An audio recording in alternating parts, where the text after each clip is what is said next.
Hey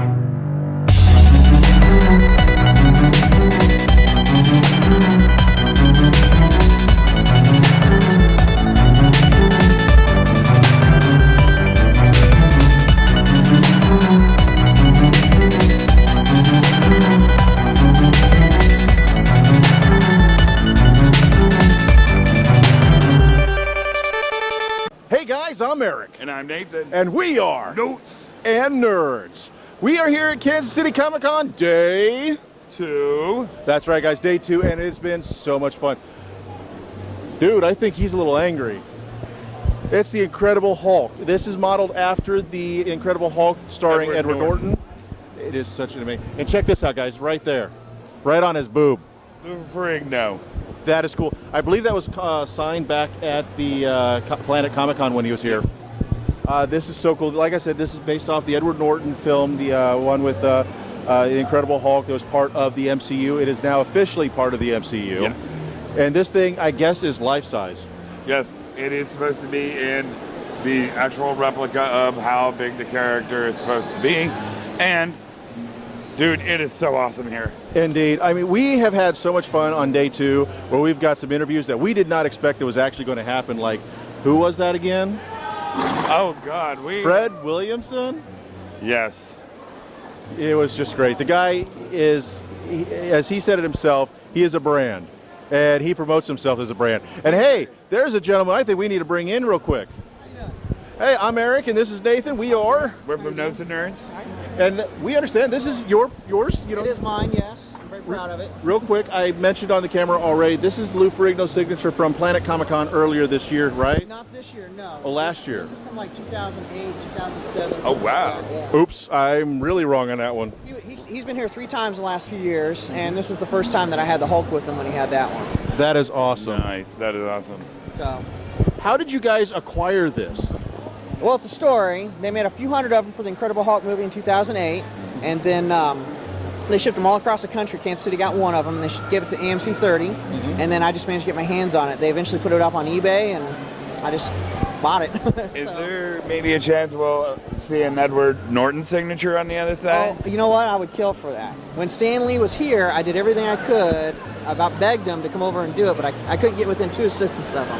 Yeah. So, but I was really trying. I'm surprised he didn't see it.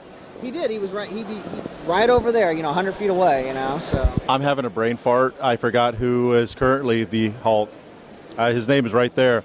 Mark Ruffalo. Thank you. Talented actor. Where are you going to put his signature if you had the opportunity? Probably up on the breast too, just where everybody can see it. That's the best place. With Stan Lee, I was trying to figure where to put Stan Lee, like maybe on the arm or something, because he's a little older and be able to reach up there. Oh, so. do a nice little tattoo. Exactly. Yeah. So I'm curious, on eBay, how much did this go for? Well, they started at $5,000, and they sold ones in California, Nevada, and I sat and waited until they got down to 1,000. One in Kansas City and never popped up until I emailed the guy and asked him about it. And he had it in a warehouse at the airport, so he just told me to let him know when I wanted to put it up, and he put it on eBay. And there's obviously somebody not having a good time today. Somebody's not happy today. So I just sat and watched and made sure no one bought it. Bought it myself. So that is awesome. Because the bad thing is, things like this, they have more of a tendency to end up in landfills. And so many lost opportunities. I've talked to several different people, and everybody tells me a different story of what they think it is.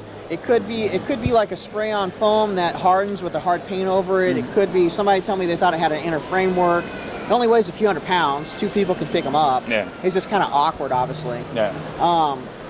And as far as where they end up at, I talked to a guy at another con, and his brother had one that he just bought, and then he stuck it in some trailer that they just had sitting on their property, along with a bunch of other stuff that they just, we'll put it in there until we figure out what to do with it later on. It's kind of sad when that happens, because this stuff gets, like Hoggle from Labyrinth was sitting, lost in luggage. Yeah. Oh, yeah. It's and terrible. it's just like, really?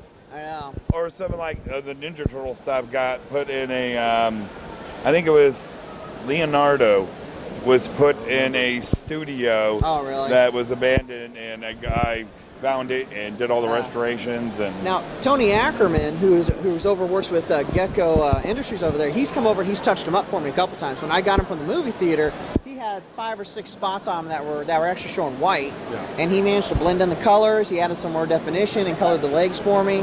I'm gonna have him make some props for him so I can change him up a little bit. There's only like 1 or 2 spots that you can't I think see. you might need to get ready for that Gladiator Hulk. That's exactly what I'm asking about. He's gonna do some pricing on what it would take to do that. You know, there's some talented cosplayers and prop makers. Yeah, getting hold of some really good local replica people to stuff. work on it. Yeah. Yeah. Well, thank you very much. No problem. Thank you guys Thank for you coming so out. much. So, guys, again, this is day 2 of Kansas City Comic Con, and it's been blast. And cut.